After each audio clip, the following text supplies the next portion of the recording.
Every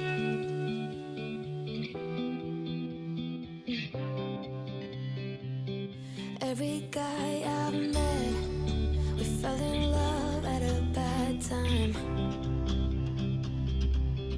Getting insecure, questioning myself on the way down. Now I'm so tired of breathing underwater. I just wanna float like a ship made out. Bonjour tout le monde et bienvenue dans un nouvel épisode de podcast de la chaîne d'Émaillez-moi. Je suis Christelle, je suis la tricoteuse qui anime cette chaîne semaine après semaine et je suis absolument ravie de vous retrouver sur un format traditionnel de podcast.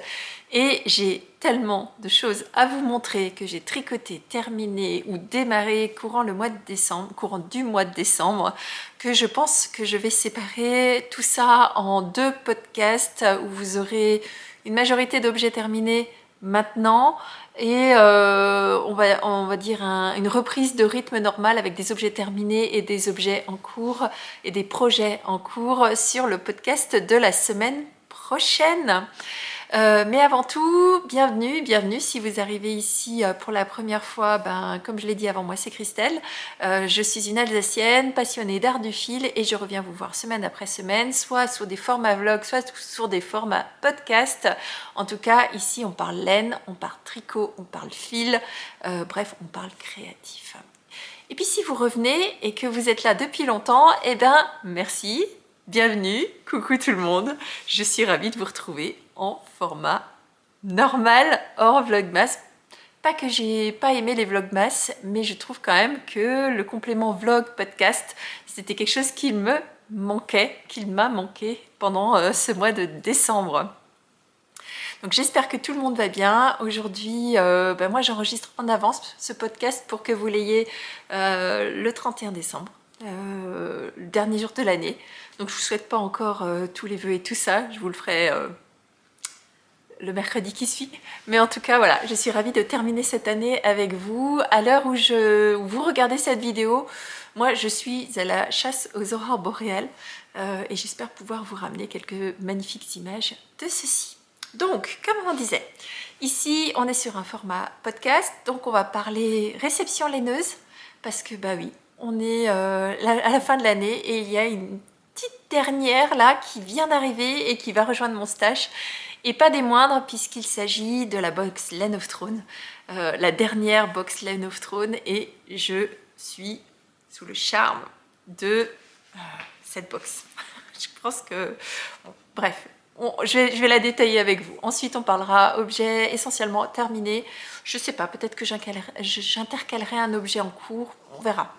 Au gré de mes envies et surtout au gré de la durée de ce podcast pour qu'il soit un petit peu équilibré et que vous ayez le temps de regarder tout votre retard de tous les vlogmas que vous n'avez pas eu le temps de suivre chez tout le monde. En tout cas, si vous êtes comme moi, vous avez une longue liste de vidéos dans vos à regarder plus tard qui craquent de partout. Donc bon, on verra quand est-ce qu'on va arriver à retrouver le fil de toutes ces tricopines que je suis régulièrement. Alors, avant de démarrer, je porte un tricot que je ne vais pas représenter, mais en gros, il s'agit de la Sophie Scarf, un modèle de petite knit, patron disponible sur Ravelry en français, en anglais et plein d'autres langues. Moi, je l'avais tricoté dans une base Grace, qui est un 100% cachemire de chez Lang, et j'avais tout simplement doublé la taille de l'écharpe. De ce petit foulard parce que je le trouvais trop court et donc j'ai tout simplement continué à tricoter avec le même rythme d'augmentation et puis quand je suis arrivée à la moitié de ma laine, je suis repartie dans l'autre sens, ce qui fait que c'est on va dire peut-être un petit foulard un peu plus long qu'un foulard traditionnel mais que je porte énormément et donc il est indispensable que je m'en fasse d'autres, d'autant plus que c'est assez rapide à tricoter puis que c'est vraiment zéro cerveau. Bon allez, on démarre avec la box Lane of Throne. Ça fait longtemps que je ne vous ai pas fait une présentation de box Lane of Throne, je suis prête. Alors, je vais démarrer avec un teaser. Attention.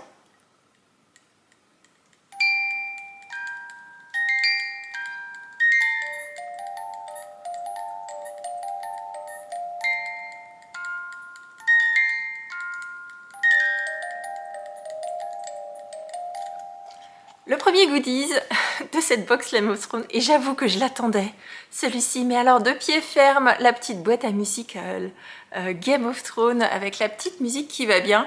Alors celle-là, moi j'adore la musique de cette série, et donc elle va aller rejoindre ma table de nuit, je pense, voir mon bureau pour les collègues. Alors en disant attention, Christelle vient, l'hiver vient. Petit clin d'œil d'ailleurs au fils de Christelle, rêver sa vie en couleur. Fais gaffe, la Reine des Neiges vient.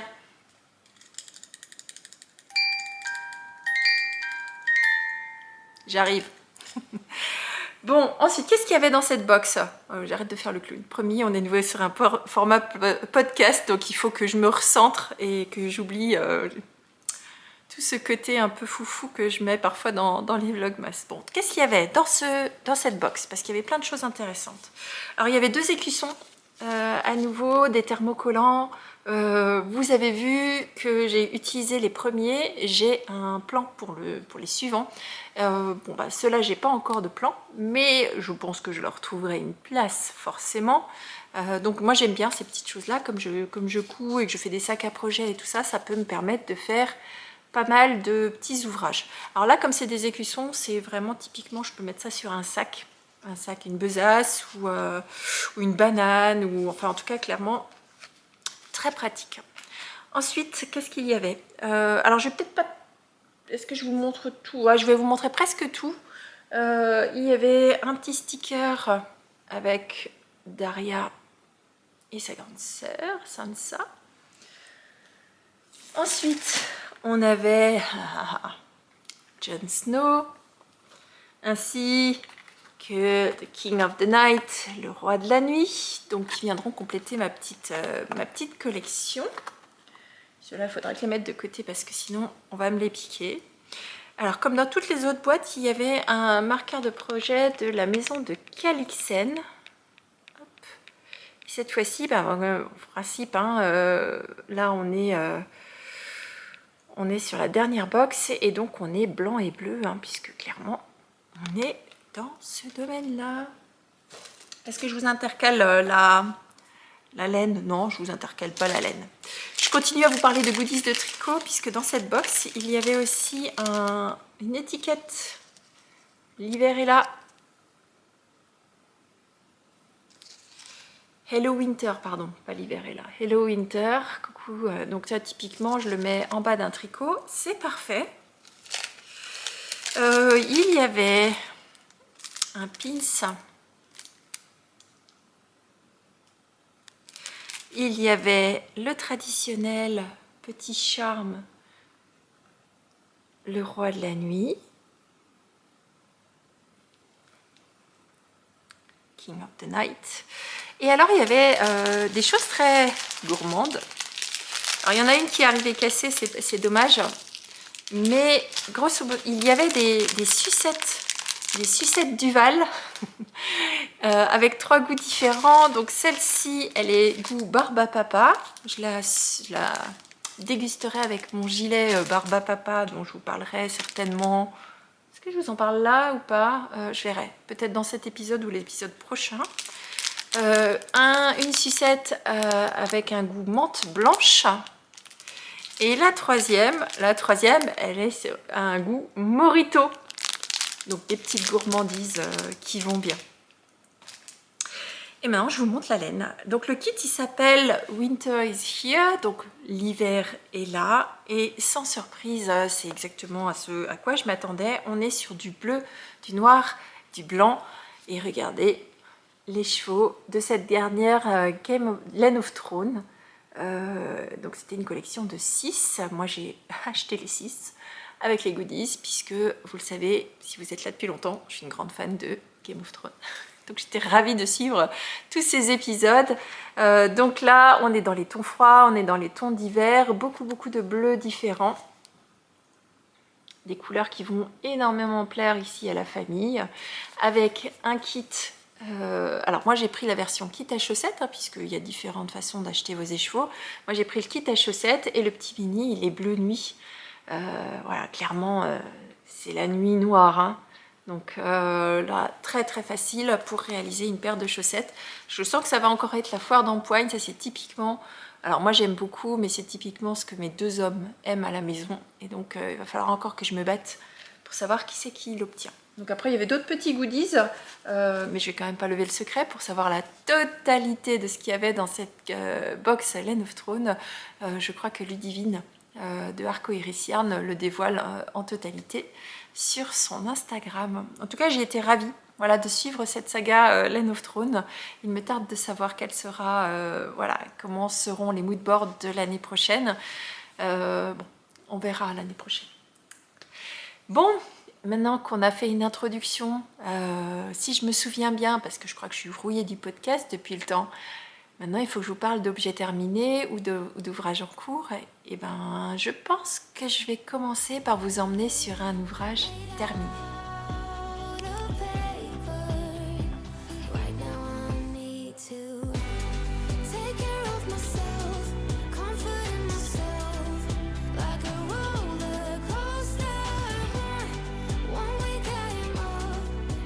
Alors je commence par un ouvrage en cours que je vais offrir très prochainement et que vous m'avez vu tricoter cette dernière semaine.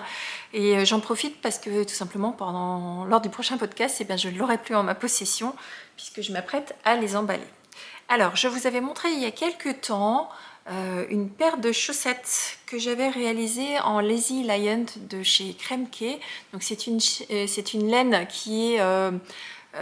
à rayures, donc auto-rayante, mais en plus dans les rayures vous avez un dégradé de couleur et donc vous passez d'une couleur vers une suivante avec un dégradé. Et je vous avais montré la première paire que j'avais réalisée pour mon papa qui partait d'un coloris foncé, qui passait par des verts avant de finir dans des bleus rayés marron et sur lequel j'avais mis un contrastant de chez Phil Colana.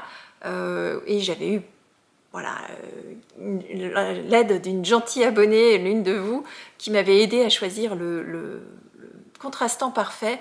Et c'était vraiment tombé super bien parce que ça faisait un dégradé de bleu pour finir en apothéose sur le bleu. Eh bien, j'ai réitéré l'opération avec un autre écheveau de Lazy Lion. Donc, je vous montre Lazy Lion de chez Kremke. Donc, il faut juste que vous fassiez attention parce qu'il y a des Lazy Lion à rayures auto-rayants et il y a des Lazy Lion à speckle et avec des coloris variés. Donc, c'est généralement noté dessus. Hein. Donc là, il s'agissait du coloris... bonne question. Je crois que c'est 006 pour celui-ci et 010 pour celui que je vais vous montrer. Donc il me reste, donc j'avais un écheveau de 100 grammes et un mini aussi de chez Kremke mais dans une base alpaca.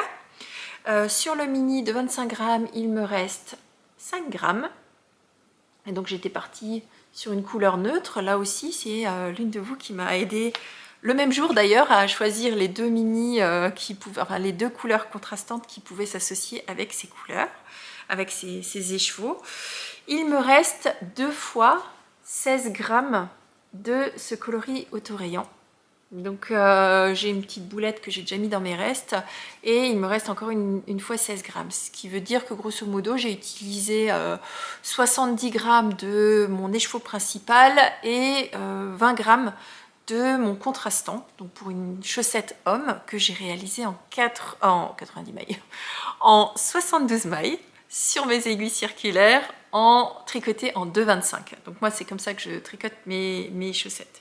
Et donc je vous montre la version terminée. Donc il y en a 2. Hein. Donc la version terminée, j'ai démarré... non, j'ai démarré dans l'autre sens. J'ai démarré par la pointe, par un Magic Judith Caston. Donc d'ailleurs il faudra que je vous tourne un petit tuto pour vous montrer parce que c'est vraiment facile. Donc moi je démarre avec 12 mailles sur chacune des aiguilles, puis je fais un certain nombre d'augmentations un peu rapides au début pour donner cette forme arrondie à la pointe, puis j'espace mes augmentations jusqu'à obtenir les 72 mailles, donc 36 sur une aiguille, 36 sur l'autre. Une fois que j'ai atteint ça, je passe toutes mes mailles sur mes aiguilles circulaires et après je tourne, je tricote en rond. Et là, je compte tout simplement le nombre de rangs que j'ai réalisé. Une fois que j'ai réalisé le premier pied, je sais que sur la deuxième chaussette, il faudra simplement que j'ai exactement le même nombre de rayures.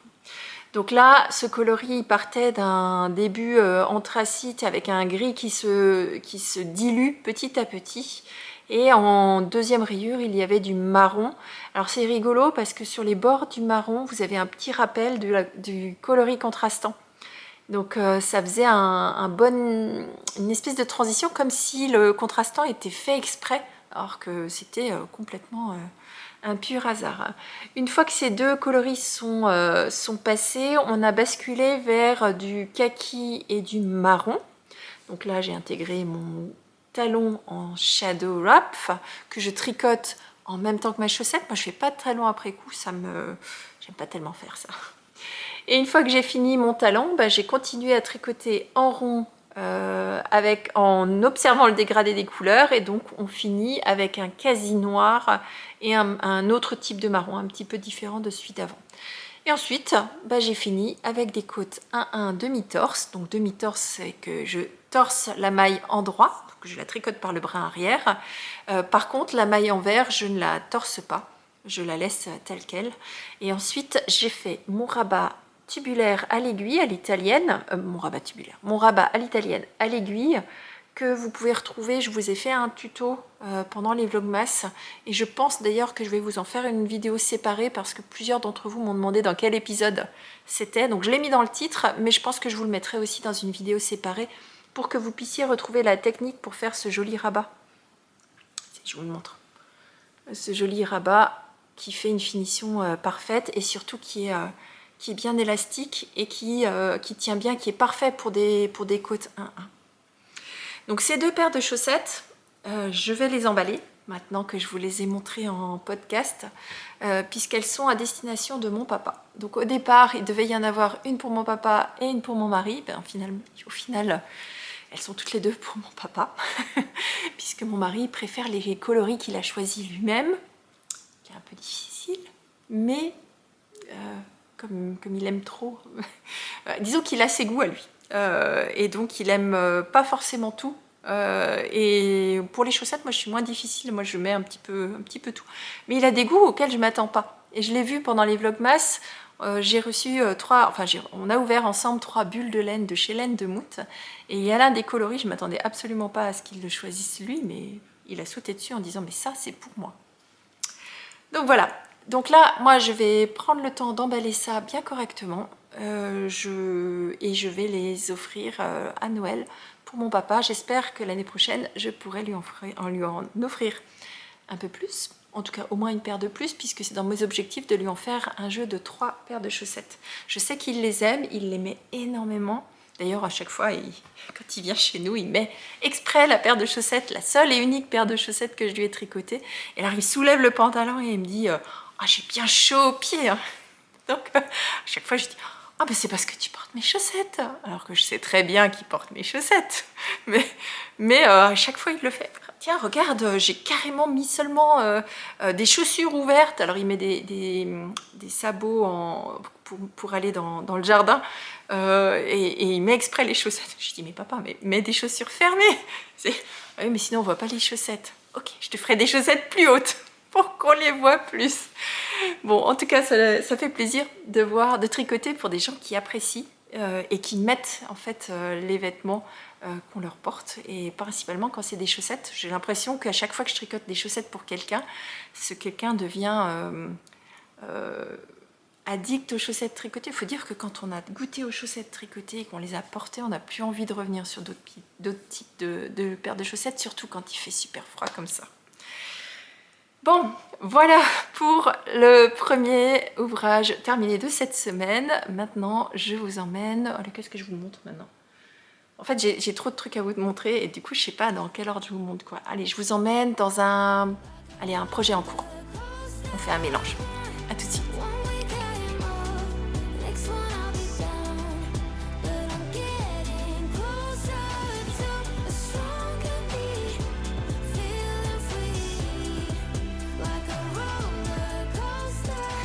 Alors, ce deuxième ouvrage, c'est un ouvrage en cours, un ouvrage que je réalise selon un patron de Lini Oimela. Linnea Oimela, c'est une designeuse, je me souviens déjà plus, je crois qu'elle est singapourienne ou américaine, je ne sais plus, en tout cas, ses patrons sont en anglais. J'ai déjà tricoté des choses de chez elle, j'avais notamment tricoté le pull Uhuru, que j'aime beaucoup parce qu'il a un petit col cheminé et un très joli triangle dans le dos, au niveau de la nuque, et j'aime beaucoup, oh, j'ai le nez qui pique. Et j'aime beaucoup ces designs, donc c'est tout naturellement que j'ai rejoint un CAL. Un CAL, c'est un knit long, hein, donc c'est un tricoton ensemble, en groupe, ensemble. On va se mettre dans le même groupe de discussion, on va tricoter le même modèle et on va échanger sur nos avancées et puis sur nos difficultés. Donc c'est un moyen agréable de ne pas tricoter seul dans son coin.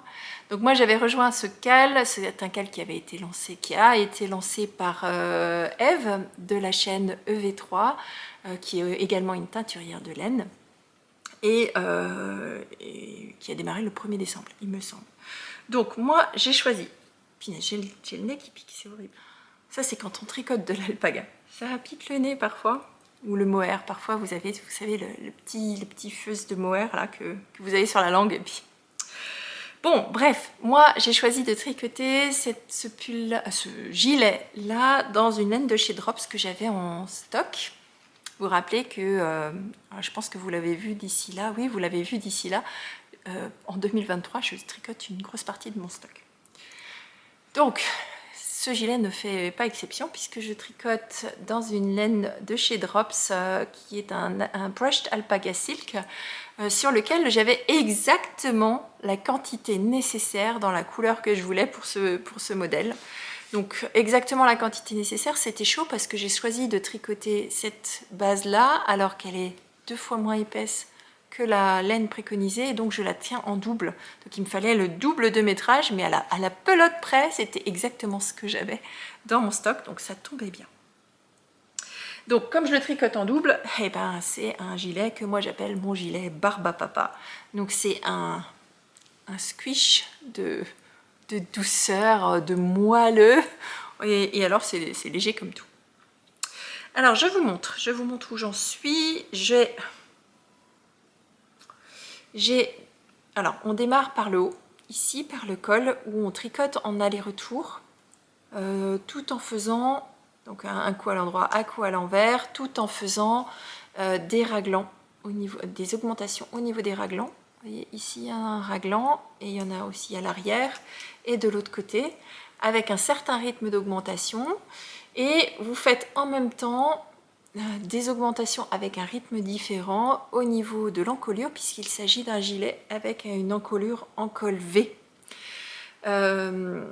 Donc il se démarre vers le haut, vous tricotez avec vos augmentations, vous créez vos raglans jusqu'au moment où vous venez séparer les manches du corps, et à ce moment là ben, vous continuez à tricoter avec les manches du corps sur lesquelles vous aurez monté, vous avez vu hein, un certain nombre de mailles ici, assez important je trouve, mais bon comme la manche est bouffante c'est normal, et donc on continue à tricoter en aller-retour, en jersey. Alors on est sur du pas beaucoup de cerveau, enfin pas beaucoup de cerveau, du pas très compliqué à tricoter, puisque hormis le rythme des augmentations ici, où il faut suivre un certain rythme, le rythme des augmentations sur l'encolure, dont le rythme est différent d'ici, tout le reste c'est du jersey. C'est du jersey en aller-retour, puisque vous tricotez, vous tricotez, vous tricotez, vous tricotez, jusqu'au moment où vous arrivez, au moment où vous allez faire vos côtes. Donc c'est le moment où moi je suis arrivée, j'ai fini le corps, je veux faire les côtes, mais avant de faire les côtes, je pense que je vais faire les manches pour m'assurer d'aller jusqu'au bout de ma laine. Comme ça, ah bah non, puisque j'ai encore la bande d'encolure à faire, donc ça marche pas. Et ben non, ben je pense que je vais dans ce cas-là finir le corps, faire la bande d'encolure, et après bah, je ferai les 2 manches en parallèle pour aller jusqu'au bout du bout, et je vais pas les rallonger jusqu'au bout, mais faire des manches à bonne dimension. Donc une fois que vous avez fini le corps, vous venez relever toutes les mailles, il me semble, et il y a une bande d'encolure qui va être faite tout du long, et c'est une bande d'encolure qui est faite en jersey double. Donc ça, c'est apparemment hyper long. Quand j'ai vu dans le cal, apparemment, tout le monde dit oh là là, ça n'en finit pas, et c'est hyper long cette bande d'encolure. Parce que bon, bah, non seulement c'est une bande d'encolure en jersey double, mais en plus, il y a les boutonnières intégrées. Et pour avoir fait une bande d'encolure en jersey double avec les boutonnières intégrées, c'est pas ce que j'ai préféré faire.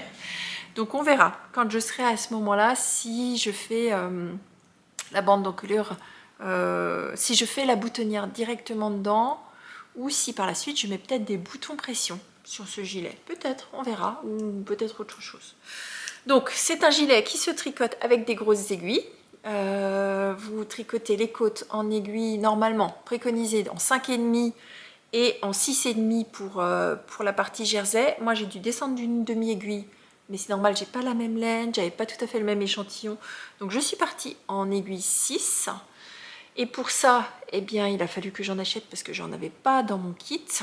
Et la première surprise, ça a été de se dire, bon, bah, j'ai mes aiguilles, je vais les monter sur mes câbles rouges. Et ben non, non, non. Puisque bah, sur les câbles rouges, ça marche pas. Il a fallu que je commande un adaptateur que vous voyez là. Hop, que vous voyez ici, pour pouvoir monter mes aiguilles et pouvoir tricoter avec. C'est pas très grave, mais quand j'ai commandé cet adaptateur-là, j'avais un peu d'inquiétude en me disant, ok, on va passer d'un petit câble sur un adaptateur, sur une grosse aiguille, est-ce que ça va accrocher? Et en fait, c'est la beauté de ces chiagous, hein. C'est l'une des raisons pour laquelle je tricote avec cette marque, c'est que malgré tout, eh ben, ça n'accroche pas, ça file, ça glisse, c'est parfait. Il n'y a rien qui accroche votre laine, malgré les... voilà, vous avez... plusieurs jonctions, et ben c'est lisse, ça va tout seul. Donc là, clairement, je pense que c'est un ouvrage que je ne vais pas emmener avec moi, du moins je n'aurais pas emmené avec moi en Laponie, tout simplement parce que c'est un ouvrage qui prend de la place. En fait, je sais pas combien de pelotes à emmener, et voilà, je voudrais plutôt des ouvrages un peu plus petits parce que bah, pour partir dans le grand froid, il faut mettre pas mal de vêtements un peu épais, et donc dans la valise ça coince un peu. Donc il va falloir que j'emmène des choses pas trop envahissantes si je veux rester en bon terme avec mon mari et mes enfants. Donc je pense que c'est un gilet qui va rester là et que je reprendrai plus tard à mon retour, donc quelque part mi-janvier. Je reprendrai, je pense que ça ira vite parce que par contre tricoter en 6 et en 5,5, là ça va filer, voilà, ce qui reste là, je pense que j'en ai, allez, 4 jours, 5 jours, peut-être une semaine de tricot qui me reste sur cet ouvrage avant qu'il soit terminé. Bon, vous le verrez rapidement terminé sur mes aiguilles. Ce sera peut-être mon premier objet terminé de 2024, on verra bien. Allez, je vous emmène sur un nouvel ouvrage.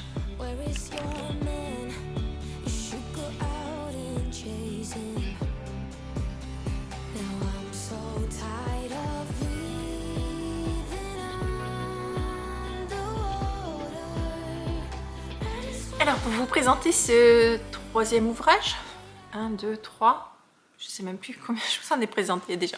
Bon, on va dire que c'est le troisième. Pour présenter ce troisième ouvrage, je suis allée me changer. Et je suis allée enfiler un objet fini, puisqu'il s'agit d'un gilet que j'ai tricoté pendant plus de 6 mois. Vous l'aurez certainement dit dans mon bilan, mais ça a été l'ouvrage le plus long, ou du moins que j'ai fait traîner le plus en longueur durant l'année 2023. 2023, oui, on est toujours encore en 2023. C'est un gilet qui s'appelle Longue Distance et je trouve qu'il porte parfaitement son nom. C'était une longue distance.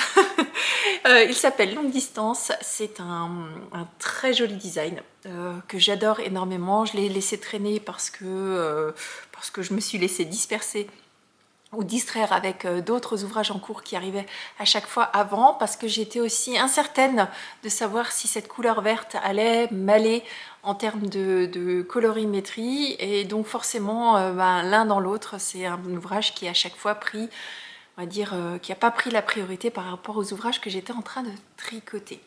Donc il s'agit du gilet Longue Distance de la designeuse Olga Puntano Design, un patron qui est disponible sur Ravelry, principalement en anglais, d'autres langues aussi, mais elle n'est pas disponible en français.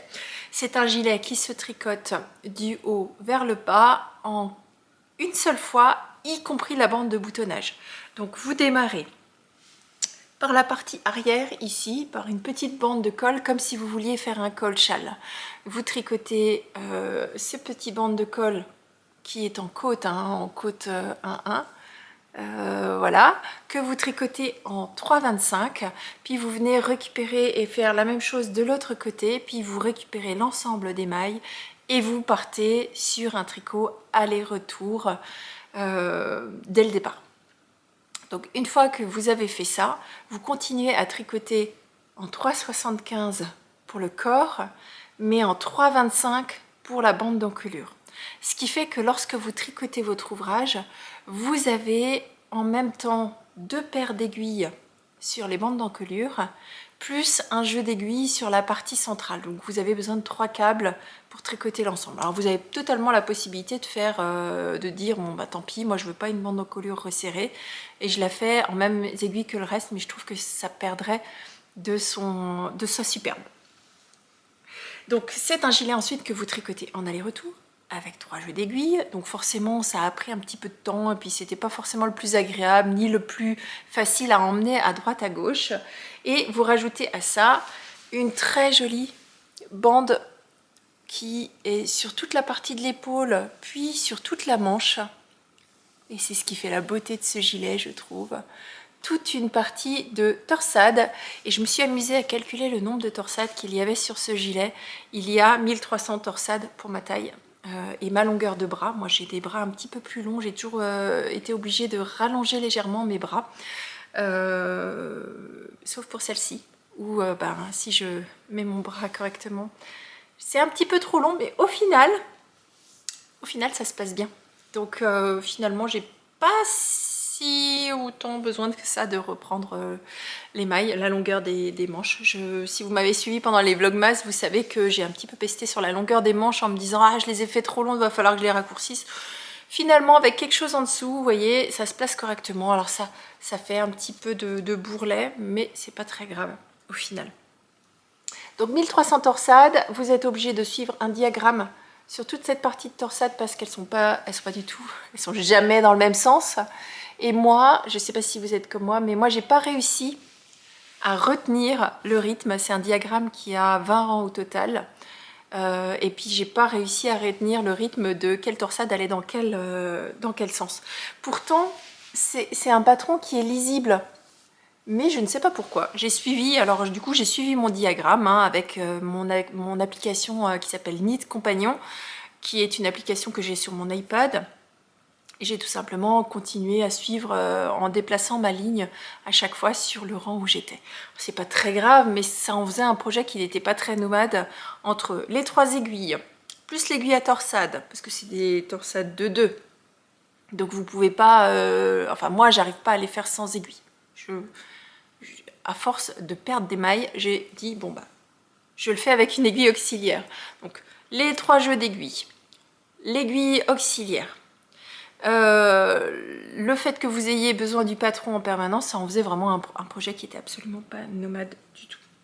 Donc voilà, j'ai fait, donc la bande de boutonnage est réalisée en même temps, et donc après il est arrivé le questionnant du quel bouton je mets pour mettre en valeur ce gilet et pour autant ne pas voler la vedette à ce travail de torsade. Donc j'avais sélectionné des boutons beaucoup plus gros d'une créatrice sur Etsy, plus colorés, assez colorés mais dans les tons de vert, et quand ils sont arrivés je les ai trouvés un petit peu trop grands. Donc finalement je suis allée rechercher d'autres boutons et au final je suis partie sur des boutons ton sur ton que j'ai trouvé chez Mondial Tissu, que vous avez vu certainement, que j'ai ramené. Mais j'ai opté pour un côté un petit peu sobre. Alors, ils sont ton sur ton, ils sont pas exactement de la même couleur, mais je trouve que ils vont bien avec le gilet, et c'est un gilet qui se place bien. Donc je suis très contente. Donc il n'est pas trop long. Voilà. Il arrive juste au-dessus, juste en dessous de la ceinture. C'est comme ça que je voulais qu'il arrive, donc c'est parfait. Et au final, moi, les gilets, je les boutonne extrêmement rarement. Donc voilà, j'aime bien. Ça, voilà, je suis contente de cette couleur. Alors cette couleur, c'est un vert de chez l'atelier teinture. Donc Jessica, l'atelier teinture, c'est une teinturière indépendante que j'ai rencontrée lors du salon Laine à l'Est et que j'avais revue lors du salon Bretslaine aussi, auquel je retournerai cette année. Je suis très contente que cette année je vais aller à Bretslaine, Niten Motoko. Bon, Niten Motoko c'est juste à côté de chez moi, donc j'irai de toute façon.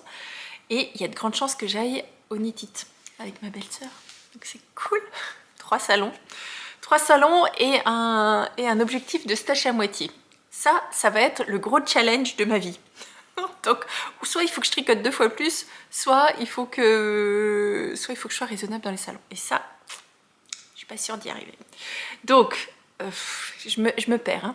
Atelier teinture, dans sa base pure fingering, et c'est une 100% mérino. Le coloris, c'est le coloris vert impérial, et c'est un semi-solide, vous le voyez.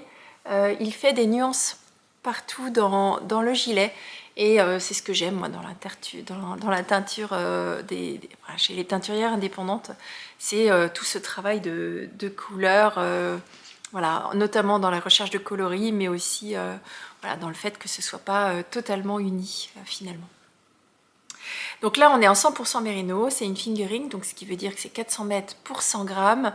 Elle est tricotée légèrement déjaugée puisqu'on a tricoté en 3,75, mais ça en fait un tissu extrêmement fluide, donc ça c'est plaisant. Et donc c'est très agréable à porter et ça tombe bien, totalement bien sur les épaules et tout. Voilà. Le col V c'est toujours un petit peu particulier parce que soit ça glisse, soit ça tient pas, soit ça remonte en arrière. Là celui-ci se place bien et j'en suis très contente. Le seul petite chose auquel il faudra faire attention si jamais vous tricotez ce modèle dans cette base de laine, enfin du moins dans un mérino de toute façon, c'est parce que j'ai tricoté en déjaugé 3,75 et que c'est un 100% mérino, eh bien ça s'est étendu au lavage. Là où un mérino nylon aura s'étendra moins, là celle-ci clairement elle a pris quelques centimètres, notamment au niveau des manches. Alors elle a pris aussi quelques centimètres au niveau du corps, mais au final ça j'étais bien contente que ça prenne quelques centimètres. Donc voilà.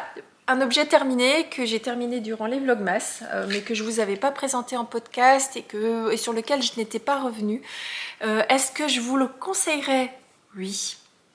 Est-ce que vous prendrez aussi 6 mois à le tricoter? Certainement pas. Je vous rappelle que je suis une multi en cours, que j'ai tendance à me disperser et que je tricote en fonction de l'humeur du moment. Et donc forcément, quand il y a plein de petites choses en même temps qu'il faut gérer, l'humeur du moment, elle n'est jamais là. Donc voilà, j'en suis ravie. Je suis extrêmement fière de le porter. Cet ouvrage, il fait partie de mon top 3 des ouvrages que j'ai préférés, vous le savez, puisque je vous l'ai dit dans le bilan de mercredi ou de mercredi prochain peut-être. Peut-être que je ne vous l'ai pas encore dit, mais vous le verrez. Non, je crois que je ne vous l'ai pas encore dit. Vous le saurez la semaine prochaine. Oh, misère, je mélange tout. C'est parce que je suis en train de tourner toutes les vidéos en parallèle. J'espère que vous m'en voulez pas. Bon, voilà pour un nouvel ouvrage terminé que j'adore. En 2023, j'avais dit que je tricoterais des gilets. J'en ai pas tricoté énormément, mais ceux que j'ai tricotés, je vais pouvoir les mettre. Je suis contente. Bon, allez, on passe à la suite. On passe à la Suisse. Aussi. Bon, allez, on passe à la suite avec un autre ouvrage terminé.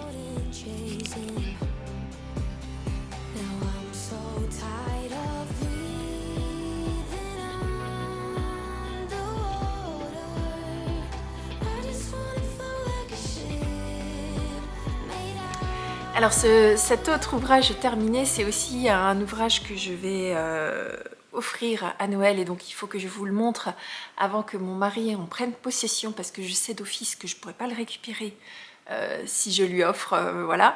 Je vais vous montrer une seule chaussette parce que la deuxième est au blocage, mais je l'ai terminée de justesse il y a quelques dizaines de minutes, donc juste avant de démarrer ce podcast. Donc il s'agit des chaussettes Dear Bjorn, c'est un modèle de je ne sais plus qui, je vais aller voir.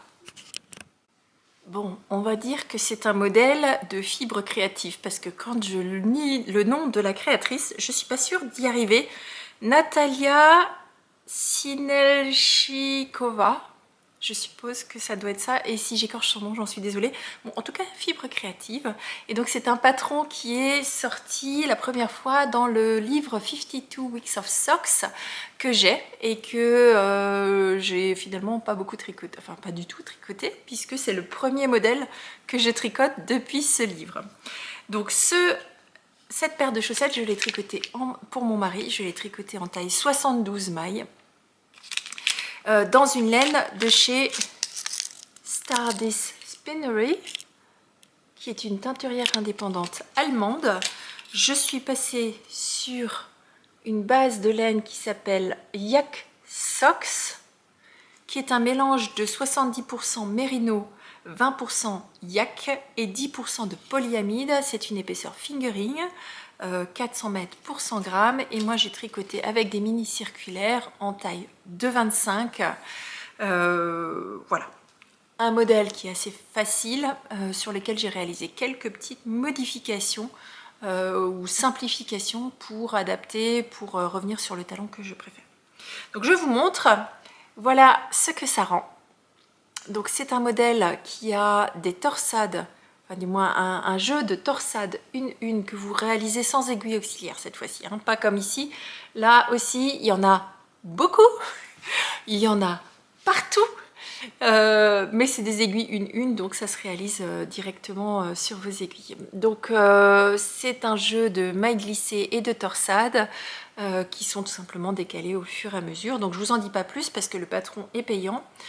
C'est un patron qui démarre par la pointe. Vous réalisez la pointe et ensuite vous venez tricoter le motif sur le dessus du pied, et pendant que sous le dessous du pied vous restez en jersey pour permettre à la beauté de la teinture de se dévoiler. Donc là ici il s'agissait de différentes nuances de bleu avec un léger sous-ton de gris sur l'un des deux bleus. Là vous voyez, hein, il y a un sous-ton de gris, et je suppose que c'est la fibre de yak qui ressort plus ou moins au fur et à mesure, qui donne cet effet là, hein. Vous voyez? Donc c'est un coloris que mon mari avait choisi lui-même, puisqu'on était allés ensemble dans un salon qui s'appelle Wohlen Symphony, qui a lieu en novembre à Neuenburg am Rhein, qui est un petit village juste à côté de la frontière française, à quelques kilomètres, mais c'est un salon allemand. J'y étais allée il y a 2 ans, il y a plus d'un an, et mon mari a attendu gentiment que je lui tricote son écheveau pendant plus d'1 an. Et d'ailleurs j'en ai encore plein des écheveaux à lui à tricoter, mais ce sera chose faite cette année. Donc une fois que vous arrivez à peu près ici, le patron vous dit de commencer à faire les augmentations pour réaliser un talon un talon à gousset, un talon renforcé à gousset. Moi c'est pas le talon que je préfère les talons en rang raccourci. Je préfère les tricoter et je préfère les porter, et mon mari préfère les porter aussi, donc ça tombe bien, ça me va bien, sinon je lui aurais fait la version voilà.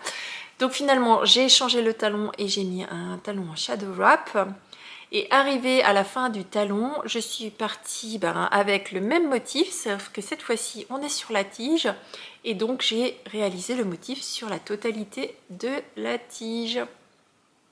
C'est rigolo, on a l'impression qu'il y a un fil blanc. C'est pas le cas, c'est la teinture qui fait ça. Vous voyez là, ici, on a l'impression qu'il y a un fil blanc. Je me suis dispersée. Donc, si vous voulez réaliser ce modèle, faites attention, parce que autant sur le pied, c'est pas un souci, mais sur la tige, ce motif-là, comme ce sont des torsades, ça a tendance à faire perdre en élasticité au niveau de la tige. Et si vous avez la possibilité de monter peut-être une taille d'aiguille, parce que pour vous assurer que, surtout si vous avez un coup de pied qui est assez fort, pour vous assurer que vous puissiez passer le pied à ce niveau-là. Mon mari, fort heureusement, n'a pas un coup de pied fort, et donc il passe le pied, mais j'avoue avoir eu des doutes hyper marqué en me disant mon Dieu, il va falloir que je défasse et que je refasse complètement la tige. J'étais au bout de ma vie. Je venais de finir les 1300 torsades ici, je ne sais pas combien il y en a ici, je ne veux même pas compter. Mais même si celles-ci vont plus vite, j'en avais un petit peu marre. Là, c'est extrêmement répétitif. Donc la première modification que j'ai faite, c'est le talon. La deuxième, c'est tout simplement que celle-ci, c'est normalement des chaussettes que vous réalisez en miroir, c'est-à-dire que vous avez une chaussette qui tourne vers la droite et une chaussette dont les torsades tournent vers la gauche. Bon ben, ouais, moi je préfère faire les torsades qui tournent, je sais plus, vers la droite. Donc j'ai dit, bah écoute, personne verra rien, personne ne saura rien, j'ai pas montré le modèle à mon mari. Et donc j'ai fait la deuxième chaussette identique avec la torsade qui tourne vers la droite. Je pense pas qu'il râlera, je pense qu'il dira rien. Je pense que de toute façon c'est Noël, donc il dira rien, il sera content d'avoir une paire de chaussettes. Donc voilà, c'est les petites modifications. Ensuite j'ai fait, autre chose, c'est que j'ai fait des côtes demi-torse ici. Et j'ai fait mon rabat à l'italienne, donc à l'aiguille. Et donc je vous rappelle que je vous ai mis un tutoriel dans les vlogmas et que si vous ne les trouvez pas, si vous patientez encore quelques semaines, je vous le mettrai dans une vidéo à part avec marqué tuto pour rabat à l'aiguille et je vous le mettrai dans une petite vidéo à part. C'est 5 minutes, hein, mais ça vous dit exactement comment démarrer sans qu'il y ait de démarcation, pour que la finition soit parfaite et que vraiment vous ayez une belle finition pro sans aucune démarcation. Donc voilà pour mon quatrième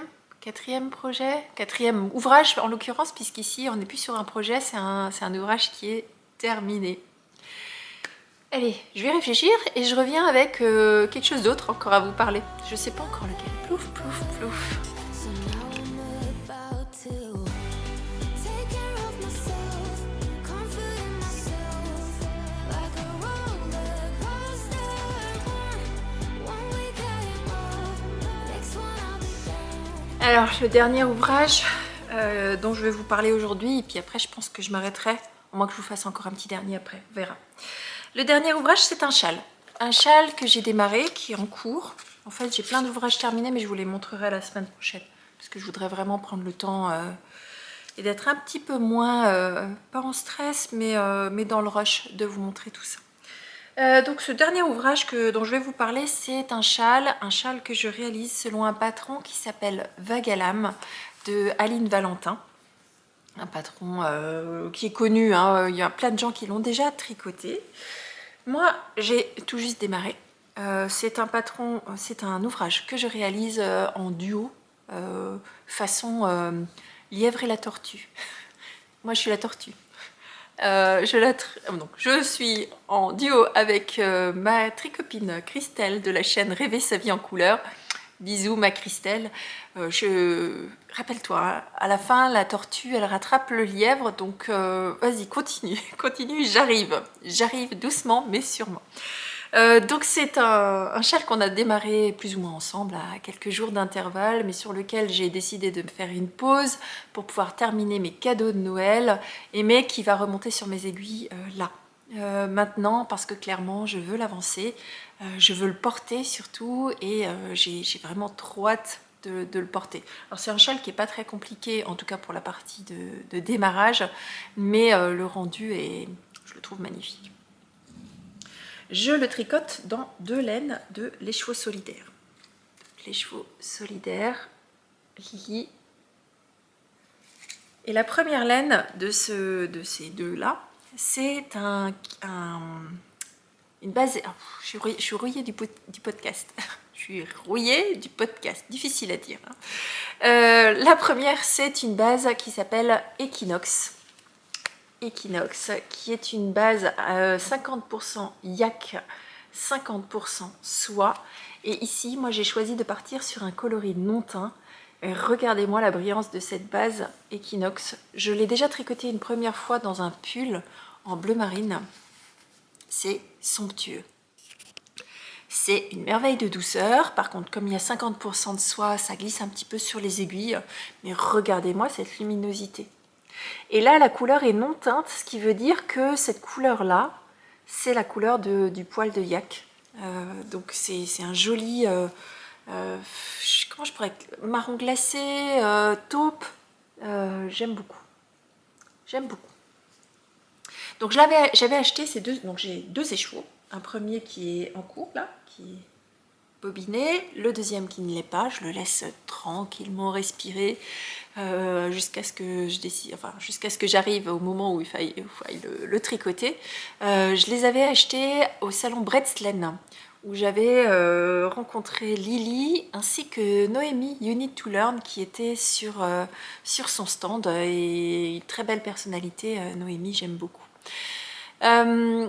Donc deux écheveaux de cette base là, Equinox, et le troisième, alors c'est une base que je ne connaissais pas du tout, c'est une base qui s'appelle Truffula. Hop, Truffula, et là on est sur un mélange de mérino, alpaga et polyamide, avec une majorité d'alpaga à hauteur de 74%, 22% de mérino et 4% de polyamide. Et là la couleur s'appelle Voir la vie en rose, et vous allez voir qu'il s'agit d'un rose vraiment très pâle. Voilà, un rose très poudré, très pâle. Mais alors cette base là, regardez-moi comme c'est doudou, poilu à extrême, et c'est tout doux. Donc il me tarde d'arriver au moment où je vais arriver sur le tricot de cette laine, de ce fil. Alors j'ai vu en bobinant par contre qu'il allait falloir que je sois très gentille avec lui lorsque je fais le tricoter, mais ça m'intrigue en fait cette base. Donc voilà mon combo. Et donc j'ai démarré, je préviens tout de suite, j'ai démarré en mode tortue, hein. Vous vous rappelez, le lièvre c'est pas moi, le lièvre c'est Christelle, elle est déjà arrivée au moment où elle démarre les vagues, puisque c'est un modèle qui démarre avec une grande partie de jersey, non pas de jersey, de point mousse en aller-retour avec un rythme d'augmentation, puis après on a tout le motif de vague, et puis on refinit avec la deuxième aile, on va dire, de nouveau en point mousse, mais cette fois-ci avec des diminutions. Donc elle est arrivée à la section où on démarre les vagues. Moi, j'en suis arrivée à la section où je démarre. Donc par contre, j'ai fait des modifications. Donc voilà mon tout petit début. Si vous m'avez suivi pendant les vlogmas, vous vous dites, mais elle a rien fait. Et ben ouais. J'ai tout juste démarré, et donc je viens prendre note avec vous, puisque c'est un projet qui va avancer maintenant, puisque j'ai trop hâte de le tricoter. Ça me fait trop envie, cette base là, c'est un bonheur à tricoter. Si vous avez l'occasion une fois, alors je sais qu'elle est un petit peu chère, mais si vous la prenez en non-teinte, ça revient au même tarif que le reste. Je crois que j'ai payé 28 € les chevaux non-teints, hein. Mais on est sur du yak et de la soie, et c'est un yak. Souvent j'entends dire que le yak pique, mais celui-ci il pique pas du tout. Je peux vous garantir qu'il pique pas, parce que je l'ai déjà porté, et c'est un bonheur. Donc moi j'ai fait, comme d'habitude, hein, j'ai fait une modification par rapport au patron. Alors vous voyez que en fait on a une partie qui est droite et une partie sur laquelle on fait des augmentations. Donc dans le patron il y a un certain rythme d'augmentation que j'ai modifié, mais légèrement modifié, parce que je ne voulais pas non plus une aile trop courte, mais je ne voulais pas non plus une aile trop grande, parce que je voulais pouvoir porter tout en m'emmitouflant dans ce patron là. Donc le patron dit augmentation tous les temps et temps de rang. Je sais que ma tricopine Christelle, elle, a fait une augmentation, elle a doublé, enfin elle a réduit de moitié le nombre de rangs entre chaque augmentation. Et moi j'ai pris le parti de rajouter seulement de faire une répétition avec les augmentations normales, et la répétition suivante je double les augmentations. Donc du coup ça me fait augmenter un peu plus rapidement, mais ça me gardera quand même une bonne longueur sur cette première aile. Donc voilà, c'est pour pas me perdre dans mon rythme, je mets un petit marqueur au début de chaque répétition où je ne fais pas, où je respecte le patron. Donc je sais que tant et tant de rangs après, eh bien il faudra que je déplace mon marqueur. Je ne sais pas si je suis très claire, mais en tout cas c'est une organisation qui fonctionne pour moi.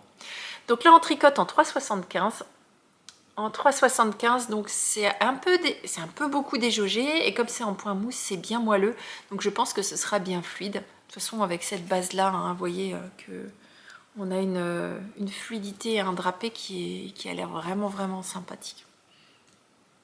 Donc c'est un projet qui va avancer plus. Là on est sur du jersey du point mousse, donc on tricote toujours à l'endroit. Il y a un petit taille corde de finition à droite, un petit taille corde de finition à gauche. La seule chose à laquelle il faut que je pense, c'est mon rythme d'augmentation. Donc là typiquement on est sur du projet zéro cerveau à l'extrême, jusqu'au bout. Donc que du bonheur. Donc voilà pour cet ouvrage là. Et puis comme vous avez été bien sage, eh bien je vais en chercher un autre pour vous présenter encore un ouvrage en cours, mais d'ici que vous voyez ce podcast, il sera terminé, mais pour l'instant, ils sont en cours. Take care of myself, confident myself, like a roller coaster. One week I am up, next one I'll be down, but I'm getting closer. Bon, la problématique avec tous ces vlogmas, c'est que j'ai perdu toutes mes étiquettes de ce que j'étais en train de tricoter pendant les vlogmas. Je sais pas du tout ce que j'en ai fait. Bon, ce sera sans étiquette du coup. Alors, j'ai une petite dernière paire d'autorayantes à vous montrer. Une autorayante que je tricote selon des laines de chez Nicole C. Mendez, qui est une teinturière allemande, donc qui a sa boutique sur Etsy. Et chez qui j'ai commandé 2 écheveaux que vous m'avez vu tricoter partiellement pendant le vlogmas. J'avais 2 coloris, donc le premier coloris c'est celui que je vais vous montrer maintenant. Hop. C'est un coloris qui ressemble à ça, voilà. C'est un coloris qui s'appelle The Burrow, qui est disponible sur sa boutique puisqu'elle fait partie de sa collection permanente. Un coloris qui a normalement une succession de 5 à 6 couleurs, 1, 2, 3, 4, 5, 6 couleurs, donc des rayures qui ne reviennent que sur tous les 6 coloris. Donc j'avais trouvé ça sympathique, puisqu'il y avait plus de couleurs que habituellement sur les autorayants. Voilà le coloris. Donc j'avais pris les chevaux, je l'avais séparé en 2, vous l'aviez vu. Si vous avez suivi les vlogmas, c'était tout au début des vlogmas. J'avais fait 2 pelotons absolument égaux en poids et en disposition de couleurs et en démarrage de couleurs afin de tricoter en parallèle les 2 chaussettes. Pour associer et trouver un mini accord qui s'accordait, je suis partie, et là par contre j'ai l'étiquette, je suis partie chez By Sekel, qui est une teinturière française qui teint ses laines naturellement et que j'ai eu la chance de rencontrer au salon Tricot in the City à Saint-Louis, donc à la Cité d'Anzas, qui a eu lieu fin novembre, mi-novembre, et à qui j'avais acheté un petit mini en coloris Racine de Garance. Donc c'est une teinturière qui teint naturellement ses laines, donc avec pas de produits chimiques. Elle les teint avec, en l'occurrence ici, des racines de Garance. Et on est donc sur ce coloris-là. Un joli petit orange qui, je trouvais, s'assortissait parfaitement avec ce coloris. Et donc je vous montre, puisque j'ai fait la démarche, j'ai fait l'exercice de tricoter ces 2 chaussettes en parallèle en tricotant chaque jour une rayure jusqu'au moment où je me suis fait submerger par mes folies de Caston, de nouveaux projets, de projets à terminer, tout ça. Et donc j'ai décidé de les mettre de côté. Et comme là j'ai terminé tous mes cadeaux de Noël, je suis enfin tranquille, tout va bien, et bien je peux reprendre tranquillement tous les ouvrages que j'ai laissés en plan ou en stand-by ou en attente durant cette période. Donc là, sur ces chaussettes, je vais vous montrer les 2 en parallèle.